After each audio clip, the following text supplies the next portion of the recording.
মাত্র ১ মিনিটে মোবাইল অথবা কম্পিউটারের সাহায্যে কিভাবে খুব সহজেই আমরা পাসপোর্ট সাইজের ফটো তৈরি করব, আজকে আমরা সেটাই শিখব। সেজন্য আমরা মোবাইলের অথবা কম্পিউটারের ব্রাউজার থেকে আমরা সার্চে যাব এবং সেখানে আমরা image.pi7 লিখে সার্চ করব।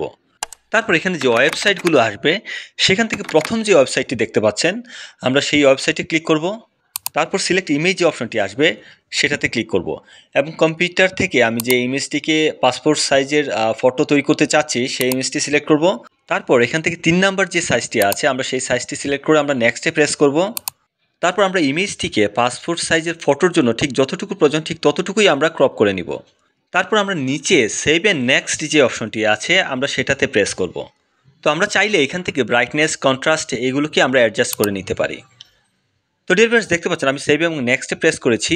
এখন আমার একটি প্রিভিউ এখানে শো করছে এবং এটা সাইডে যেই একটি বর্ডার দেখতে পাচ্ছেন সেটাতে আমি প্রেস করছি এবং সেখান থেকে আমরা খুব সহজেই ব্যাকগ্রাউন্ডটা আমরা বিভিন্ন কালারে চেঞ্জ করে নিতে পারছি। এখন ব্যাকগ্রাউন্ড কালার সিলেক্ট করার পর আমরা নিচে যে ডাউনলোড অপশন আছে আমরা সেটাতে প্রেস করব। তো ভিউয়ার্স, এখানে একটি প্রিভিউ দেখতে পাবেন। তো সেখান থেকে আমরা পেপার সাইজ A4 সিলেক্ট করব। তারপর নিচে যে ডাউনলোড অপশনটি আছে আমরা সেখানে প্রেস করব। তো ডিয়ার ভিউয়ার্স, আমার পাসপোর্ট সাইজের ফটো ডাউনলোড হচ্ছে। আমি এখন সেটাকে ওপেন করে দেখাবো। তো আমার ডাউনলোড হয়ে গিয়েছে, আমি সেটাকে এখন ওপেন করছি। তো ভিউয়ার্স, দেখতে পাচ্ছেন পাসপোর্ট সাইজের ফটো তৈরি হয়ে গিয়েছে। এখন আমরা চাইলে খুব সহজেই এটিকে কালার প্রিন্ট করে নিতে পারি।